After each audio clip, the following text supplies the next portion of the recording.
শিক্ষয়িত্ৰী ভাৱনা শৰ্মা নিখোজৰ ঘটনাত নতুন টুইষ্ট। ভাৱনা শৰ্মাৰ প্ৰেমিকৰ ঘৰত আৰক্ষীৰ অভিযান। নিহাৰজ্যোতি শৰ্মাৰ হাতীগাঁৱৰ ঘৰত অভিযান। জালুকবাৰী আৰক্ষীয়ে অভিযান চলাই ঘৰটোত প্ৰেমিক নিহাৰৰ বিৰুদ্ধে মানসিক হাৰাশাস্তিৰ অভিযোগ। শিক্ষয়িত্ৰী ভাৱনা শৰ্মা হঠাৎ গুৱাহাটীৰ পৰা নিখোজ হৈছিল। আই এম ইন ডেঞ্জাৰ বুলি এটা বাৰ্তা দি তেওঁ ক'ত গৈছিল কোনো সন্ধান নাছিল। আজি শ্বিলঙত উদ্ধাৰ কৰা হ'ল, শ্বিলঙৰ পৰা অনা হৈছে। কিন্তু এই গোটেই ঘটনাটোত এতিয়া নতুন নতুন বিভিন্ন দিশ দেখিবলৈ পোৱা গৈছে। ভাৱনা শৰ্মাৰ প্ৰেমিকৰ ঘৰত আৰক্ষীয়ে অভিযান চলাইছে। নিহাৰজ্যোতি শৰ্মাৰ হাতীগাঁৱৰ ঘৰত এই অভিযান। জালুকবাৰী আৰক্ষীয়ে অভিযান চলাই ঘৰটোত প্ৰেমিক নিহাৰৰ বিৰুদ্ধে মানসিক হাৰাশাস্তিৰ অভিযোগ উত্থাপন হৈছে। ইতিমধ্যে আৰক্ষীয়ে সদৰি কৰিছিল যে খুব বেছি মানসিক চাপত আছে এই যুৱতীগৰাকী। আৰু মানসিক চাপ কিয় সৃষ্টি হৈছিল তাক লৈ প্ৰশ্ন উত্থাপন হৈছিল। আৰু এতিয়া প্ৰেমিকে মানসিক হেঁচা প্ৰয়োগ কৰা বুলি শেহতীয়াভাৱে নতুন এটা খবৰ আহিছে। সেয়েহে প্ৰেমিক নিহাৰৰ ঘৰত আৰক্ষীয়ে অভিযান চলাইছে।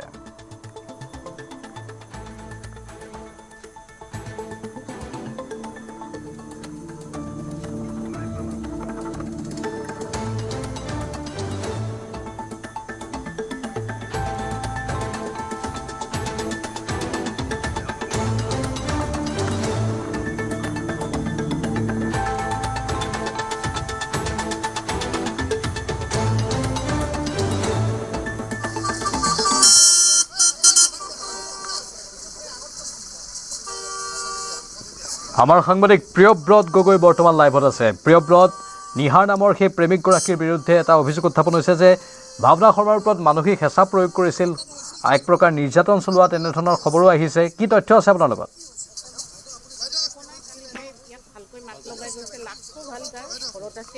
ছোৱালীজনী অকলে ক্লাছত যাম বুলি কৈ ওলাই গৈ তাই ক'ৰবাত ঘূৰিছে। ঘূৰি পেলাই তাই কৰি পেলাই তাই আজাৰত যাম বুলি কৈ পেলাই তাই য'তে ত'তে ঘূৰি ফুৰিছে। কৰি পেলাই ব্লেমটো দিছে ইয়াক। কিন্তু আমি শুনিব পোৱা মতে তাই কোনোবা ল'ৰাৰ লগত গৈছে। মিডিয়াতে পাইছোঁ মই, ওপৰে কোৱা নাই, মিডিয়াত পাইছোঁ মই তাই কোনোবা ল'ৰাৰ লগত গৈছে। তে গৈ পেলাই তাই যদি গৈছে, ইয়াক কিয় ফচালে বস্তুটো? নিহাৰ আৰু ভাৱনা কিমান দিনৰ পৰা প্ৰেম আছিল? বেছি দিন নহয়, ধৰক এতিয়া মনত নাই, 2-3 বছৰ হ'ব। মই বিয়া 3 বছৰ লৈছোঁ যে মই 3 বছৰ পিছত মই বিয়া পাতি দিম, মোৰ কোনো আপত্তি নাই। মোৰ একমাত্ৰ ল'ৰা, দুয়োৰো পঢ়া ছাবজেক্ট একে কোৱালিফিকেশ্যন। ছোৱালী মোৰ একে কাষ্টৰ, ছোৱালীও ধুনীয়া। মই ল'ৰাক কৈছোঁ মোৰ কোনো আপত্তি নাই, খালি মই বিয়া পাতাত অলপ দেৰি হ'ব, মই ফাইনেন্সিয়েলি অলপ। মই বিহুৰ আগদিনা আহি পাৰ মাংসৰে ভাত খুৱাইছোঁ, বিহুৱান দিছোঁ, আমাক সেৱা কৰি গৈছে।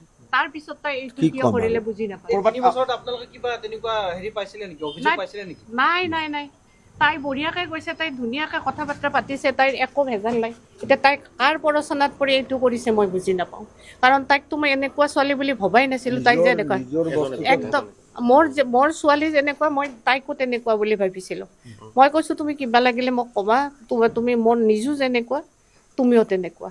তাৰ পিছত তাই যে এনেকুৱাখন কৰিব, তাক ভাল পাইছিল। তাই যদি আৰু কাৰোবাৰ লগত বেলেগ এফেয়াৰ্ছ আছে, তাই সেইটো জনাব লাগিছিলে।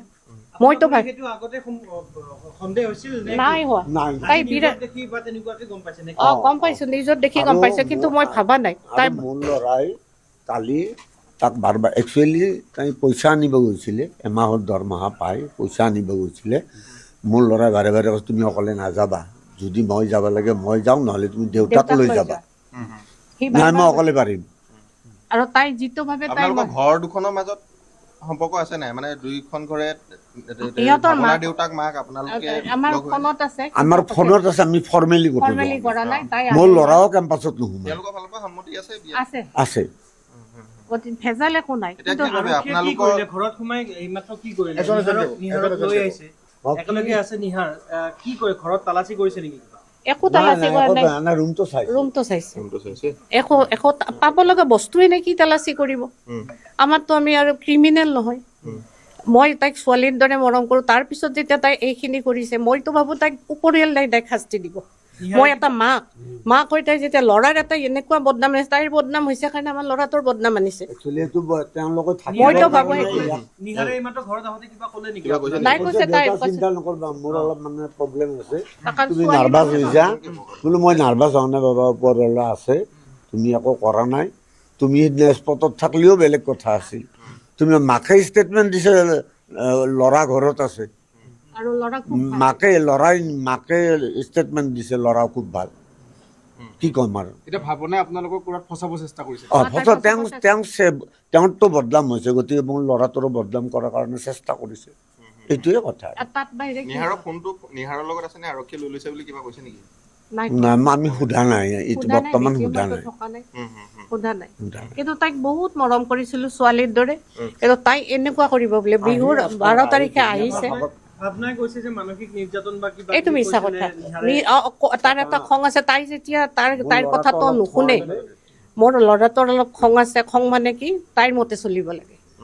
এতিয়া ইয়াৰ এটা পাৰ্চনেলিটি আছে, তাই মাকক খুব ভাল পায়। প্ৰথম দিনাখন যাওঁতে মাকে অভদ্ৰামী কৰিছিল। মই আজি সঁচা কথা কৈছোঁ খোলা খুলিকে, মাকে তাৰমানে তাইৰ অমুক হ'ব তমুক হ'ব এইবিলাক কৈছে। ই হ'ল ষ্ট্ৰেইট ফৰৱাৰ্ড ল'ৰা, গতিকে কৈছে যিদিনাখন বিয়া কৰা মই তোমালোকৰ ঘৰত যাম, এতিয়া নাযাওঁ, এতিয়া কেম্পাছত নাযায়। কিন্তু তাইক আনা নিয়া কৰে। তাইক যাতে ক'তো বিপদ নহয়, সি বাইকেৰে আনিব যায়, বাইকেৰে থৈ আহে। তাইক ৰেগুলাৰ য'তে যায় আৰু য'ত যায় মোক কৈ পেলাই যায়, মা গ'লোঁ। কোনো জেগাত মোৰ ল'ৰা ছোৱালী কোনোতো ল'ৰা ছোৱালী নোকোৱাকৈ আজিলৈকে যোৱা নাই। গতিকে এইখিনিয়ে কথা। লগতে কি পঢ়িছিল 3 বছৰ আগলৈকে কি পঢ়িছিল লগতে আপোনাৰ লগত? আমাৰ লগত তাইৰ পঢ়াৰ চিনাকি নহয়, বাবলা পঢ়িছে। আমাৰ ল'ৰাটোৱে বাবলাই পঢ়িছিল ছিকিম চেণ্ট্ৰেল ইউনিভাৰ্চিটিত চাইক'লজি। তাই পঢ়িছিল বেংগলোৰত পঢ়িছিল। তাইৰ লগত পঢ়াৰ কানেকশ্যন নহয়। চিনাকি আৰম্ভণি কেনেকৈ কিবা এইটো সিহঁতে জানিব, ক'ৰবাত ফেচবুকত ক'ৰবাত কেনেবাকৈ লগ পাইছে মই নাজানো। এতিয়া লগ পাই নিহাৰে কি কাম কৰে? অকুপেশ্যন কি নিহাৰৰ? নিহাৰে কোম্পানী IT কোম্পানীত কাম কৰে, ৱৰ্ক ফ্ৰম হোম আৰু চাইক'লজিৰে। বয়স কিমান আছিল নিহাৰৰ? বয়স ধৰক 28-29 এনেকুৱা হ'ব। গতিকে এইখিনিয়ে কথা। আৰু তাৰপিছত যে তাই এনেকুৱা কৰিব মই কল্পনাও কৰা এতিয়া নাই। আপোনালোকৰ মতে নিহাৰৰ একো ভুল নাই তেনেকুৱা ধৰণৰ? ভুল নাই মানে এটা খং এটা আছে। খঙতে তাই যে তাৰ মতে যেতিয়া নহয়, তাইৰ মতে হৈছে কি তাইৰ কথা শুনিব লাগিব। তাই যি ভাল দেখে তাইক বেয়াকৈ ক'ব নোৱাৰে। কালি যেতিয়া এইটো অপহৰণৰ নিচিনা এটা খবৰ যেতিয়া এইটো ওলাইছিল, অপহৰণ নহয়, আমি ভালকৈয়ে জানো। নিহাৰ ঘৰতে আছিল। নিহাৰে কি আছিল কৈছে? দাদাকে ফোন কৰিছে তাই। নিহাৰৰ প্ৰথম খবৰটো শুনিয়ে বাথৰুমত আছিল। মোক ফোন কৰিছে, মই অফিচত গৈছোঁ কিবা এটা কামত, ফোন কৰিছে, দেউতা তুমি ক'ত আছা? মই বোলো মইতো অফিচত আহিলোঁ বাবা, কিবা এটা কামত, মোৰ মেডিকেল বিল এখন চাবৰ কাৰণে। ইছ ৰাম, মইতো ভয় খাই গ'লোঁ। কাটি হ'ব দিয়া নালাগে। তাৰপিছততো গম পাওঁ সি কাপোৰ পিন্ধিছে আৰু চিধা ঘৰত গৈছে। ঘৰত নহয়, থানাত গৈছে। ৰাতি 2টালৈ বহিছে, 10টাৰ পৰা। কি খবৰ পায় বুজিছে? সিটো নগ'লেও হ'ল হয়। এইটো কিবা প্ৰতাৰণাৰ কিবা তেনেকুৱা এংগল পাইছে নেকি আপোনালোকে? যে তাহাঁতে আপোনাৰ জানিব ফালৰ এতিয়া। পৰা আপোনালোকৰ ল'ৰা নিহাৰক প্ৰতাৰণা তেওঁলোকে সেইটো এটা ভাবিছে, তো মোৰ ছোৱালীটো দাগ লাগিলে, গতিকে ইয়াকো ফচাব লাগে, এনেকুৱাই ভাবোঁ আমি। নাজানো। কিন্তু ভাৱনা যোৱাৰ আগতে আই এম ইন ডেঞ্জাৰ এনেকুৱা ধৰণৰ মেছেজ দিয়া বুলিও কৈছে মাকক কৰিছে। প্ৰথম মাকক দিছে, তাৰপিছত দিয়াক দিছে বোধহয়। নহয়, নাই, মাকক দিছে। 1 মিনিট আগত তাক ফোন কৰিছে। 1 মিনিট পিছতে মাকক ফোন কৰি আই এম ইন ডেঞ্জাৰ। তেতিয়া সেই প্ৰশ্নটো হৈছে এইটো, তাই যদি তাক ফোন কৰিছে বয়ফ্ৰেণ্ড, 1 ছেকেণ্ডত সি বাইকত গুচি যাব পাৰে, হয়নে? তাক ফোন নকৰি মাকক কিয় ফোন নিহাৰক কি কৰিলে? বুলি ফোন কৰিছিলে? বিপদৰ তুমি গৈ পালানে? ভিডিঅ' এটা দিছে, ভইচ মেছেজ দিছে। তাই কৈছে ক'ত আছা তুমি? উবেৰত আছোঁ। কিন্তু উবেৰত লাগিছে, মই ক'লো ভইচ মেছেজ দেখুওৱা তুমি কেনেকৈ থাকাৰ। ইটো চিধা চাধা ল'ৰা। মই কৈছোঁ দেখুওৱা। তাইক খোজকাঢ়ি আছে, ভাগৰ লাগি আছে, তাইক উবেৰত যোৱা নাই। তাই কিন্তু উবেৰত থকা বুলি কৈছে। আমি গম পাইছোঁ উবেৰত যোৱা নাই। গতিকে তাৰপিছত কৈছে, নিহাৰক কৈছে তুমি গ'লা, আই এম ইন বুলি কৈছে, আই এম ইন। তাত বেলেগ একো। তাৰপিছতে মাকক মেছেজ 1 মিনিটতে মেছেজ দিছে, আই এম ডেঞ্জাৰ। গতিকে কি ভাবিম? কথাটো তাক ক'ব লাগিছিল নে মাকক ক'ব লাগিছিল? সি বাইকখন লৈ সোনকালে গুচি যাব পাৰে নে মাকে কি লৈ পেলাই যাব? মাকৰ বেমাৰ আছে, কঁকালৰ বিষ, তে মাক যাবনে? মই যদি ভাবোঁ নাজানো। কেনেকৈ ফচাব পাৰোঁ সেইটো চেষ্টা দিছে, কাৰণ মোৰ ছোৱালীটো দাগী হ'লে গতিকে ইয়াকো ডাকি কৰি কিহৰ কাৰণে ফচুৱাইছে বুলি ভাবে মানে এই বিষয়টো কি কাৰণে ভাল পোৱাটো আছিলে তেওঁলোকৰ তেওঁৰ ভাল পোৱাটো আছিলে আছে। এতিয়াও আছে ভাল এতিয়া পোৱা কিন্তু কিন্তু তেওঁলোকে এই যে অপহৰণটো হ'ল তাৰে লগততো ইয়াৰ কোনো লিংক নাই গতিকে ইয়াক লিংকত আনিব বিচাৰিছে তেওঁলোকৰ আৰু দোষটো ঢকাৰ তাইৰ কাৰণে দাদাকে ফোন কৰিছে সি ইয়াৰ বাথৰুম পিছত গৈছে আপোনালোকে গ্ৰহণ কৰিব নকৰিব নে কিবা পদক্ষেপ কিবা ব্যৱস্থা গ্ৰহণ কৰিব নে? সেইটো আমি এতিয়াই চিন্তা কৰিব পৰা হোৱা নাই আৰু ধৰক মই ব্যৱস্থা কৰাৰ কথাটো ক'ত নহয় মোৰ ল'ৰাৰ ওপৰত যে কথা হ'ব আৰু মই আৰম্ভণিৰ পৰাও অপোজ কৰা নাই মই খুবেই ভাল পাইছোঁ মোৰ চব কথা মিলিছে খালি কৈছোঁ যে মোৰ অলপ দেৰি হ'ব বিয়া পাতাত কাৰণ মই ঘৰ নাই মোৰ ফাইনেন্সিয়েলি মই এইটোৱে আৰু এই আমি দেখুৱাইছোঁ যে নিহাৰজ্যোতি শৰ্মা যিজন আচলতে ভাৱনা শৰ্মাৰ